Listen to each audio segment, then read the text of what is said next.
दोस्तों, हम सब अच्छी तरह से जानते हैं इस गंदी हैंडराइटिंग के कारण हमें क्या क्या सुनना पड़ता है, कभी टीचर से तो कभी दोस्तों से। सब हमारे राइटिंग का मजाक उड़ाते हैं, यहाँ तक कि एग्जाम्स में भी हमारे मार्क्स काट दिए जाते हैं। वहीं कि अगर हमारी राइटिंग अच्छी होती है तो हमें बिल्कुल इसका उल्टा सुनने को मिलता है। सारे दोस्तों और टीचर से तारीफ सुनने को मिलता है और एग्जाम में भी हमारे अच्छे मार्क्स आते हैं। खैर, क्वेश्चन तो ये है कि आखिरकार हमारी गंदी हैंडराइटिंग कैसे सही होगी। तो दोस्तों, आपको टेंशन लेने की बिल्कुल जरूरत नहीं है, क्योंकि मैं आपके साथ हूँ। आप चाहे किसी भी क्लास में हो, मैं आपको इस वीडियो में 8 ऐसे कमाल के टिप्स बताऊंगा जो बिल्कुल आपके लिए वर्क करेगा। और ये 8 टिप्स फॉलो करने के बाद मेरी गारंटी है कि आपकी हैंडराइटिंग पहले से सही और बहुत ज्यादा इंप्रूव हो जाएगी। दोस्तों, इस वीडियो को छोड़कर बिल्कुल मत जाना, क्योंकि अगर इस वीडियो को आपने मिस किया तो ये 8 टिप्स आपको कोई नहीं बताएगा। तो चलो, वीडियो शुरू करने से पहले आपको छोटा सा काम करना है। ये जो वीडियो के नीचे आपको सब्सक्राइब बटन दिख रहा है उसे प्रेस कर दो, क्योंकि ऐसा करने से आप हमारे इस चैनल के एक मेंबर बन जाते हो और आपको सारी वीडियो सबसे पहले देखने को मिलती है। तो चलिए दोस्तों,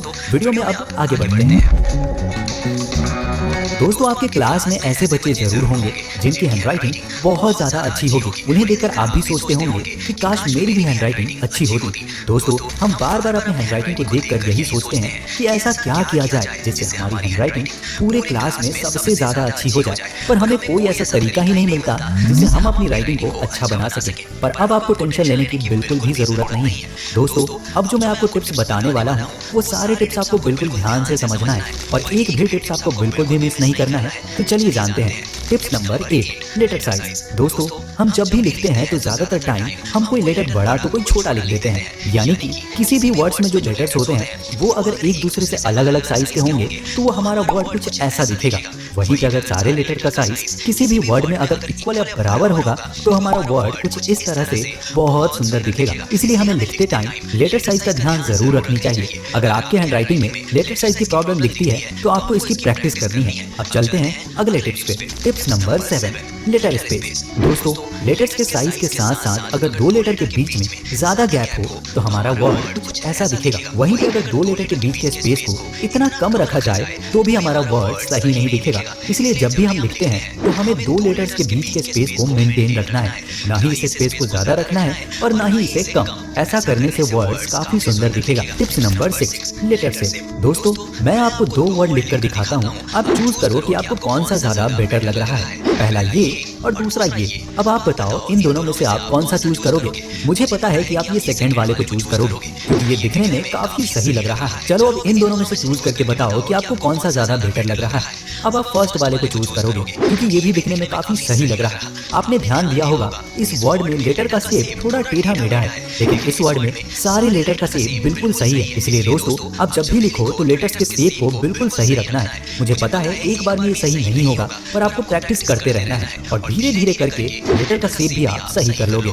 अब चलते हैं अगले टिप्स पे। Tips number 5, words alignment. दोस्तों, अगर हम किसी सेंटेंस को इस तरह से लिखें तो ये सही नहीं दिखेगा, पर इसी सेंटेंस को अगर हम इस तरह से लिखें तो हमारा सेंटेंस काफी सुंदर दिखेगा। इसलिए वर्ड्स के अलाइनमेंट का सही होना बहुत जरूरी है, क्योंकि अगर अलाइनमेंट सही होता है तो आपकी हैंडराइटिंग में 4 चांद लग जाते हैं। यानी कि आपकी हैंडराइटिंग बहुत सुंदर और अट्रैक्टिव लगती है। आपको वर्ड्स के अलाइनमेंट की प्रैक्टिस लाइन वाली नोटबुक पे करना है। ऐसा करने से आपकी हैंडराइटिंग बहुत जल्दी सही होगी। Tips number 4, focus on every letter. दोस्तों, आप जो भी लिखते हो वो लिखने के बाद आपको उन सारे लेटर्स को हाईलाइट करना है जो भी लेटर आप सही से नहीं लिखते हो। यानी कि आपको अपने राइटिंग पे ये ध्यान देना है कि आप कौन सा लेटर सही से नहीं लिख पाते हो। फिर आपको उस लेटर की अलग से प्रैक्टिस करनी है, क्योंकि जब आपके सारे लेटर सही होंगे तभी आपकी हैंडराइटिंग सुंदर दिखेगी। Tips number 3, body posture. दोस्तों, मैंने बहुत बार बताया है कि हैंडराइटिंग को सही करने के लिए हमारा बॉडी पोस्चर कितना ज्यादा इंपॉर्टेंट है, क्योंकि अगर आप सही तरीके से बैठकर नहीं लिखते हो तो इससे आपके हैंडराइटिंग पे बहुत ज्यादा गलत इफेक्ट पड़ता है। इसलिए आपको अपने बॉडी पोस्चर एंड पोजीशन पे ध्यान देना है ताकि आप सही से लिख सको और आपकी हैंडराइटिंग सही हो सके। Tips number 2, hand position. दोस्तों, हमारी गंदी हैंडराइटिंग को सही करने के लिए पेन को सही से पकड़ना बहुत जरूरी है। ना तो आपको पेन को बहुत टाइटली पकड़ना है और ना ही इसे लाइटली। आप जैसे कंफर्टेबल हो आपको अपने पेन को उसी तरीके से पकड़ना है।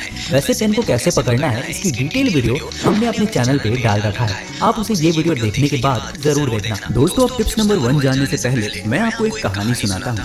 एक घर में 2 भाई रहते थे। उसमें से छोटा भाई बहुत मेहनती था, पर बड़ा भाई बिल्कुल आलसी। उसे कोई भी काम बोलो तो वो काम को टालने की कोशिश करता था, पर छोटा भाई हर काम को मेहनत के साथ करता था। एक दिन बड़े भाई ने देखा कि छोटा भाई बैठकर पढ़ाई कर रहा था। फिर बड़े भाई ने भी उसे देखकर पढ़ना शुरू किया, पर वो आलस के कारण पढ़ नहीं पाया और हर काम को टाल देता था और सोचता था कि कल से करूंगा। पर छोटा भाई रोज पढ़ाई करता था। धीरे धीरे करके छोटा भाई बहुत बड़ा आदमी बना, पर बड़ा भाई आलसी का आलसी रह गया। तो दोस्तों, हर काम को हमें मेहनत के साथ करनी चाहिए, इसलिए हर काम को आपको पूरे मन से करना है ताकि आप उस काम को ढंग से कर पाओ। अब चलते हैं टिप्स नंबर 1 पे। दोस्तों, टिप्स नंबर 1 है प्रैक्टिस। दोस्तों, किसी भी काम को अगर हम प्रैक्टिस करते हैं तभी हमारा वो काम अच्छा हो पाता है। इसीलिए ये सारे टिप्स को फॉलो करके आपको आज से ही प्रैक्टिस शुरू कर देनी है। फिर आपको धीरे धीरे करके अपने हैंडराइटिंग में इंप्रूवमेंट जरूर दिखेगी। दोस्तों, मेहनत करते रहना है, मेहनत से आपको पीछे नहीं हटना है, क्योंकि जितना आज आप मेहनत करोगे आगे चलकर उतना ही ज्यादा आपको अच्छा रिजल्ट दिखेगा। कई बार हम आलसी बन जाते हैं, ना तो हमें पढ़ने का मन करता है और ना ही कोई काम करने का। चाहे घर में हमें कितनी भी डांट सुनने को मिल जाए, पर हम मेहनत करने से दूर भागने लगते हैं। हम चाहते तो हैं मेहनत करना, पर हमारा मन बिल्कुल नहीं करता है कि हम कोई काम करें। पर आपको जितना हो सके डिस्ट्रैक्शन से दूर होना होगा और प्रैक्टिस करना होगा, क्योंकि दोस्तों आप प्रैक्टिस करोगे तभी ये सारे टिप्स वर्क करेगा। इसलिए आपको प्रैक्टिस जरूर करना है। तो दोस्तों, आप कमेंट करके बताओ कि आप किस स्टेट से हो या फिर कहाँ से हो, क्योंकि मैं आप सबके कमेंट्स पढ़ता हूँ और सारे कमेंट्स का रिप्लाई भी देता हूँ।